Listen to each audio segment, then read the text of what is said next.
สุดท้ายออกนี้สุดท้ายก็มันกันไปที่ school ยิงโจทย์เมเรียนมวยตีนในขนมฟาร์มโหลดได้แต่ละนี้ยิงโจทย์ดอลจากนั้นเช็คไซส์คืออยู่ตรงหัวระบบอิมเมจมันจะยิงฝึกการอัปโหลดโอเคยิงเช่นขนมเมเรียนมันมุ่งขึ้นมาในเย่ฮะอย่างปีปรมีทางการอัปโหลดไฟล์คือปรมีบอกไฟล์แต่อัปโหลดหายคือการเช็ค extension บางส่วนจียิงอะไรเงี้ยนะยิงแต่คราวนี้มาหายมวยตีคือยิงการเช็ค error โอเคแล้วขนมเมเรียนนี่คือขยมบังหาอย่างปีกับ error มวยได้คือแต่ตรงจุดมัน php.ini PHP อินนี่ไฟล์คือประมาณคือประมาณធ្វើការ configuration ទៅក្នុង PHP server ឬក៏ web server ឬក៏ XAMPP ឬក៏ server ដែលយើងបាន install ចូលក្នុងកុំព្យូទ័ររបស់យើងឬក៏ install នៅក្នុង server អូខេអញ្ចឹងនៅពេលយើង hosting website អញ្ចឹងគេ recommend ឲ្យយើង install នៅ WAMP server ឬក៏ PHP ហ្នឹងគឺយើងប្រើ php.ini ហ្នឹងឯងដើម្បី ini គឺដើម្បីធ្វើការ config ផ្សេងៗហ្នឹងโอเคហើយនៅពេលយើងធ្វើការ upload ចំនួនទំហំ file គឺវាតកតងជាមួយនឹងដែរអូខេឥឡូវនេះខ្ញុំធ្វើការយកកូដចាស់ដែរមកដាក់មកហើយខ្ញុំដាក់ថា check extension វាអូខេ check extension ហើយរួចហើយមេរៀនមុនហើយខ្ញុំបន្តទៅទៀតជាមួយនឹងការ check file ហើយមុននឹងចូល check file នេះគឺខ្ញុំត្រូវធ្វើការ check សិន check error សិនអូខេឥឡូវនេះខ្ញុំធ្វើការ browser image មួយហើយ image ខ្ញុំ browse ខ្ញុំ page ខ្ញុំប្រើ image មួយបន្តមកទៀតខ្ញុំយកទំហំវាគឺ1មេ.45ហើយខ្ញុំទំហំផ្សេងទៀតគឺទំហំ cat ទំហំវាត្រឹមតែ100គីឡូទេ100គីឡូនេះគឺស្មើនឹង100គុណនឹង1000គឺ1000វាស្មើនឹង100000បាយអូខេពីព្រោះទំហំវាគឺគិតជាបាយនៅពេលយើងធ្វើការដំណើរការឧទាហរណ៍ថាក្នុងនេះខ្ញុំដាក់ថាខ្ញុំ echo មួយខ្ញុំ echo អានេះ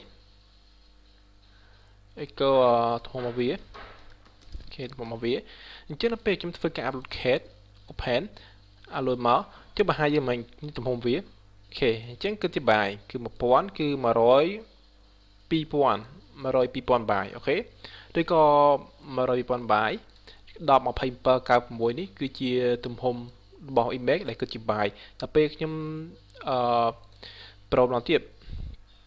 អូខេប្រូម្ដងទៀតជាមួយទំហំក្នុងនេះមែនអត់គឺវា100មែនគឺ100គីឡូបាយអូខេវាយកប្រហែលទេប្រហែលនេះគឺប្រហែលទេអូខេអញ្ចឹងនេះហើយគឺជាការ check file ព្រោះថាទំហំវាគឺជាបាយចំណាំថាទំហំវាគឺជាបាយបន្តមកទៀតខ្ញុំធ្វើការ upload មួយទៀតយកទំហំនេះប្រហែល AA1 នេះគឺទំហំវាគឺ1មេ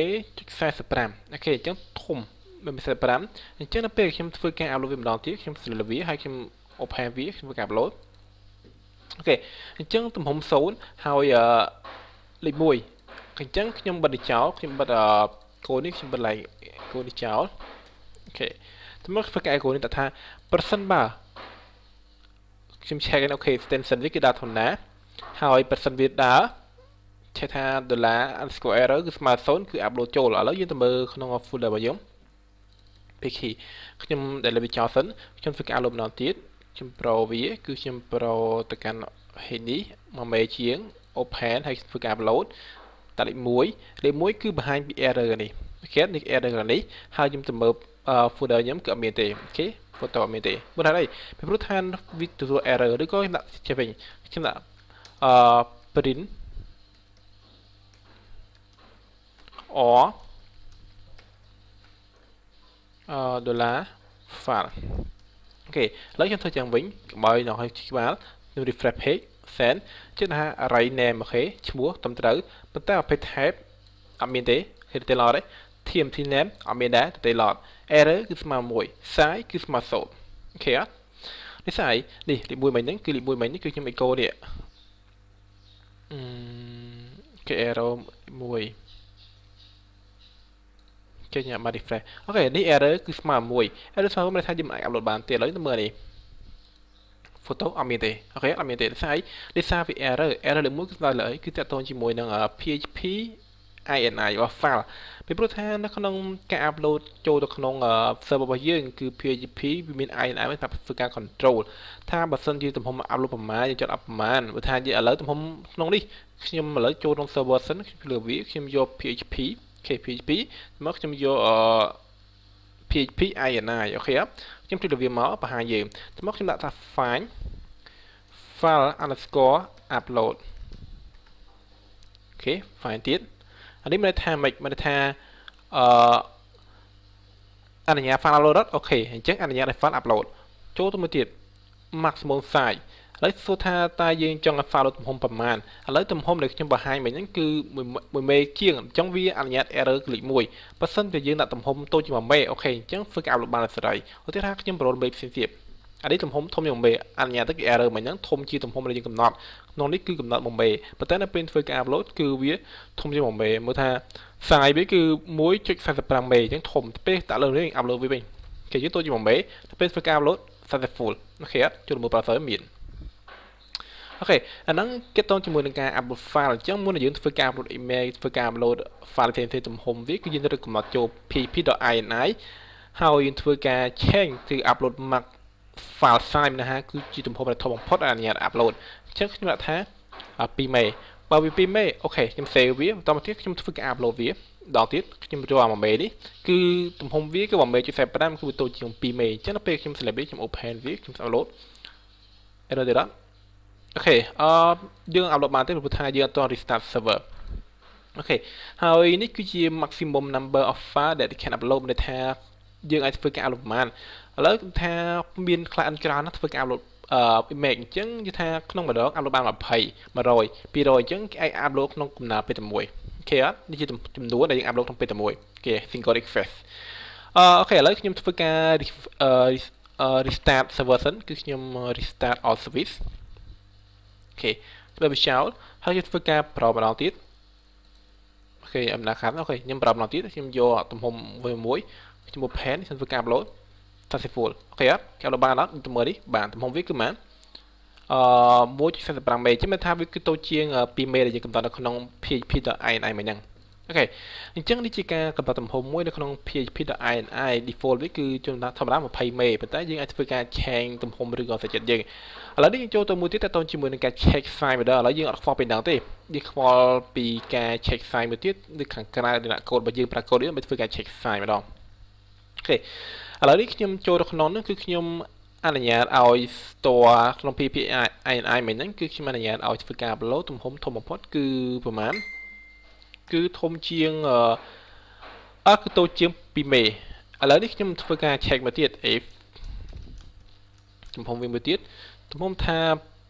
បើសិនជា extension អូខេដំណើរការបើសិនបើ file error អត់មាន error ទេពីព្រោះថាខ្ញុំនៅកំណត់ទំហំវាគឺធំជាងតូចជាង2មេហើយខ្ញុំដាក់ថានេះ if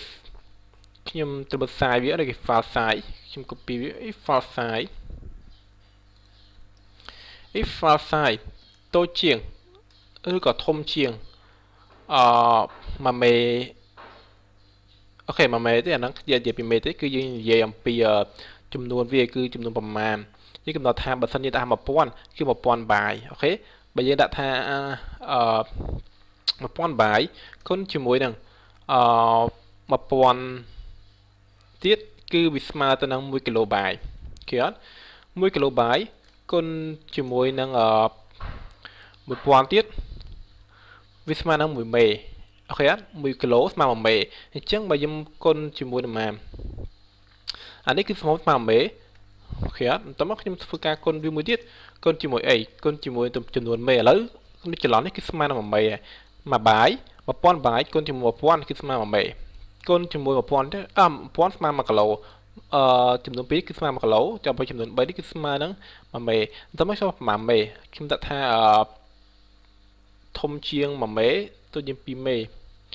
អូខេបើសិនជាវាតូចជាងបើសិនជាធំជាង1មេឬក៏1មេកន្លះអូខេ2មេចុះ2មេអូខេខ្ញុំដាក់ 1.5 គុណអញ្ចឹងបើសិនជាធំជាង1មេកន្លះអញ្ចឹងវានឹងធ្វើការ check ថាខ្ញុំដាក់ il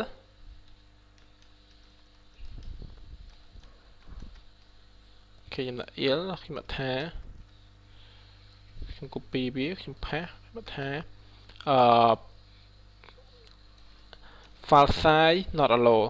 ឬក៏ file size bigger than 1.5 megabyte គេអត់អូខេឥឡូវខ្ញុំធ្វើការតេស្តវាសិនខ្ញុំ refresh page ខ្ញុំ browse ខ្ញុំចូលយកនេះអូខេឥឡូវ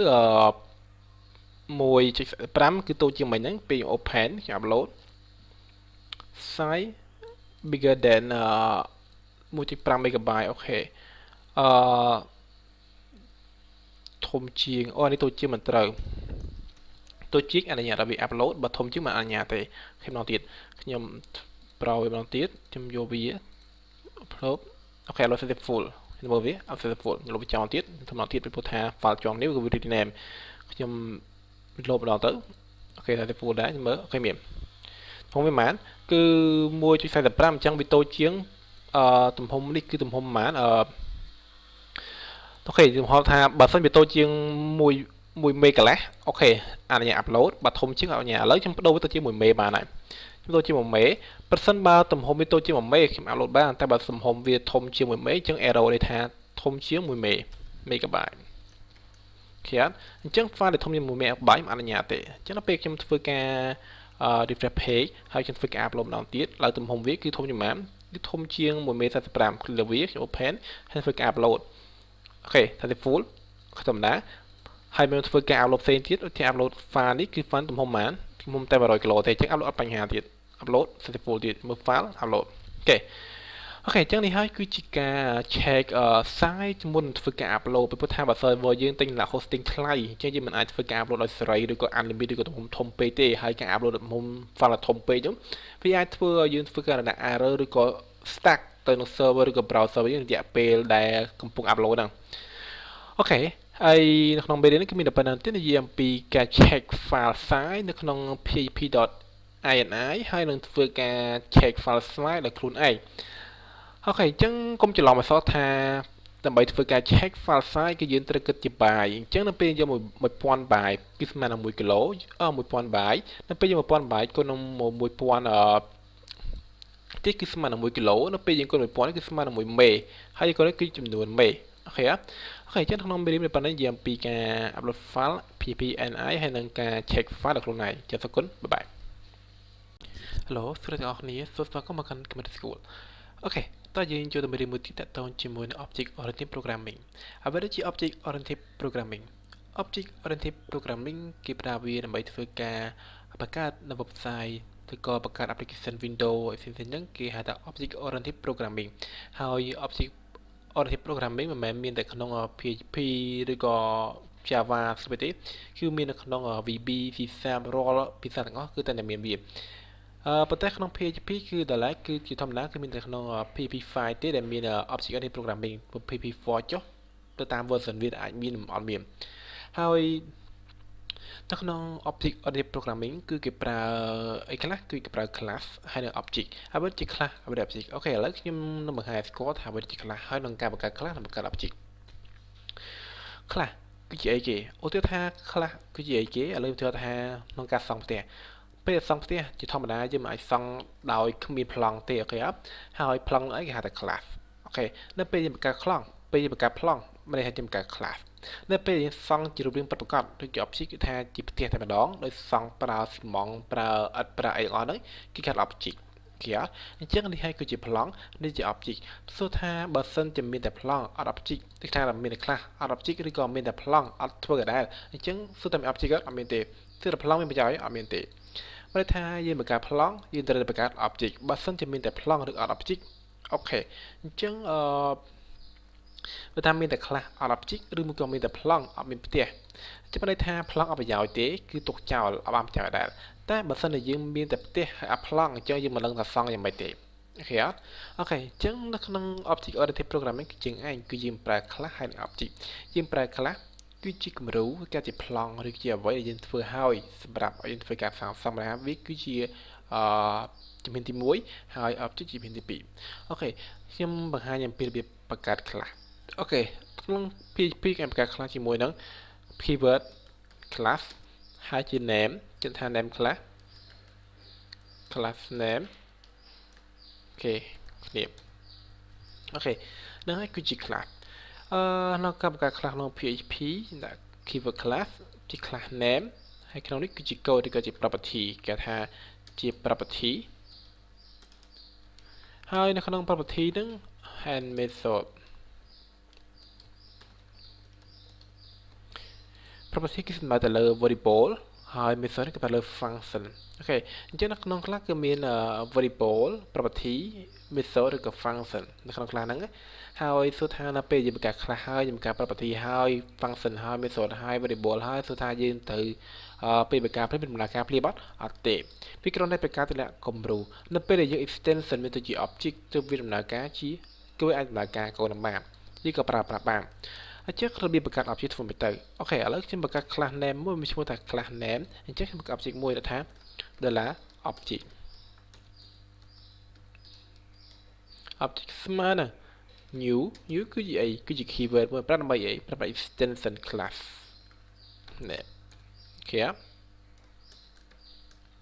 អូខេអញ្ចឹងនេះគេហៅថា object នេះគេហៅថា new class name គេហៅថា extension class object មួយកើតឡើងលុះត្រាតែ extension របស់ class នេះហើយនៅក្នុង class មួយអាចមាន object ជាច្រើនឬក៏អាចថា object មួយអាច extension តែ class មួយទេប៉ុន្តែ class មួយអាចឲ្យមាន object ច្រើនដើម្បី extension វាអូខេឧទាហរណ៍ខ្ញុំបង្កើតមួយទៀតខ្ញុំ copy វាខ្ញុំ paste ខ្ញុំ copy វាខ្ញុំ paste តែមកដល់ object 1 object 2 object 3អូខេឥឡូវគ្មាន object ប៉ុន្មានចំនួន4ទោះតែជា class តែប៉ុន្មាន class មានតែមួយទេអូខេអូខេអញ្ចឹងនេះហើយគឺជា class ឬគឺជា object គេថា PHP class and object ជាការណែនាំឲ្យស្គាល់ថាអ្វីដែលជា class អ្វីជា object ហើយគេប្រើក្នុង class ណាគឺប្រើក្នុង object oriented programming បើយើងរៀនពី object oriented programming គឺយើងរៀនអំពី class គឺរៀនអំពី object រៀនអំពី property method variable និង function ហើយនឹងរៀនអំពីប្រភេទ class យើងរៀនអំពី inheritance polymorphism អូខេគឺមានច្រើនទៀតអំពី set property អំពី get property គឺមានច្រើនទៀតប៉ុន្តែឥឡូវនេះខ្ញុំគ្រាន់តែនាំអំពីថាអ្វីដែលជា class អ្វីដែលជា object អញ្ចឹងសូមបញ្ជាក់ថាកប្បារគឺចឹងឯងគឺ class ជា keyword នេះជា class name ហើយនៅពេលដែលយើងធ្វើការ extension class ហ្នឹងគឺយើងត្រូវតែប្រើ new keyword ដើម្បីធ្វើការ extension វានៅពេលដែលយើង extension វាគឺយើងត្រូវ store វាក្នុង object មួយឬក៏ variable មួយនេះគ្រាន់តែជា variable ធម្មតាទេបើសិនជាយើងខាត់តម្រិចចោលអូខេបើតម្រិចចោលអញ្ចឹង $object នេះគឺជា variable ធម្មតាទេតែនៅពេលដែលស្មើ new class មានន័យថាវាគឺជា object មួយព្រោះថាវា extension នឹង class អញ្ចឹង object វាកើតឡើងនៅពេលដែលយើង extension ជាមួយនឹង class មួយគេហើយនៅក្នុង object មួយ extension បានតែ class មួយទេប៉ុន្តែ class មួយហ្នឹងអាចត្រូវបានគេ extension object ជាច្រើនគេ object 4 extension នៅ class មួយទេចុះក្នុង class មាន class ក្នុង class គឺមាន property គឺមាន method អូខេអញ្ចឹងមានខ្ញុំបង្ហាញអំពីអ្វីដូចជា property ឬក៏ variable ឬក៏ method អីហ្នឹងអូខេចុះអរគុណបាយបាយ